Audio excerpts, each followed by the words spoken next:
prevents, say, your child from, if they somehow manage to get into the safe and grab the gun, not only do they not have the key to unlock that lock, but even if somehow they manage to get the lock off, they have no ammo. So that would help in preventing them from possibly hurting themselves or somebody else. Now, some of the other more popular uses for firearms nowadays also tend to be hunting. Now, I can tell you that I do live out in the boonies. I live in Warrenton, Virginia, and a lot of people out here hunt. You will frequently see people out here towing a deer carcass or any other kind of animal behind their cars, most of which are killed with guns. Now, there are still a lot of people that do use bow and arrows, but for the most part, the gun is the prominent hunting tool. I myself am not a hunter as of yet.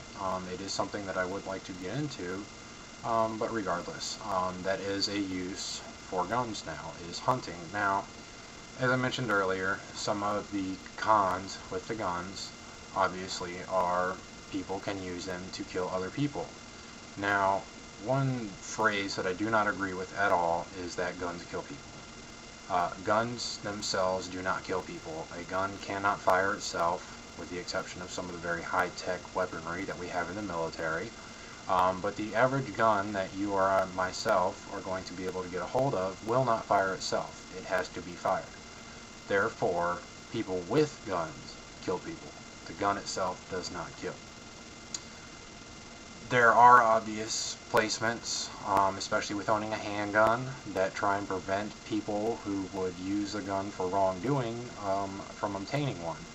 Now, unfortunately, in today's society, you can buy just about anything from anybody. You just have to know where to look.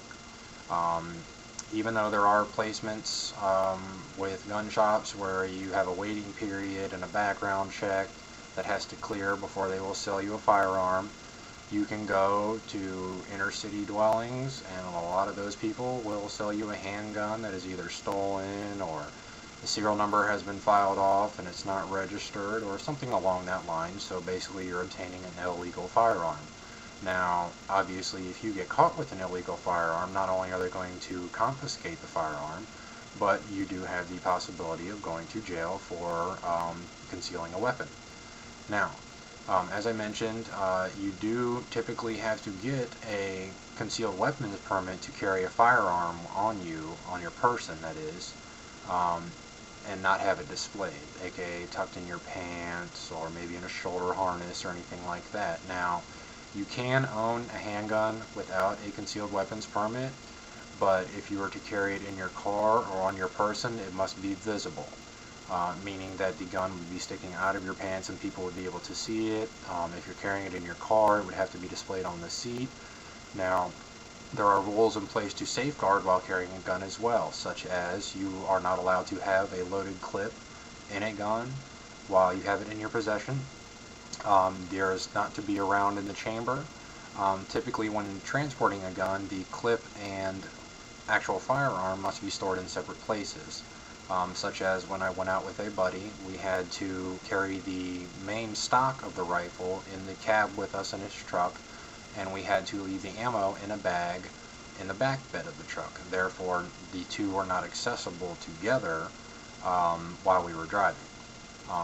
Most police will say that that is an acceptable way to carry a firearm. I'm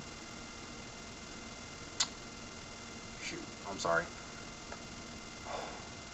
Okay, with hunting, obviously there are certain areas that people must go to hunt. You can't just go, if you see a deer on the side of the road, you can't just whip out a gun and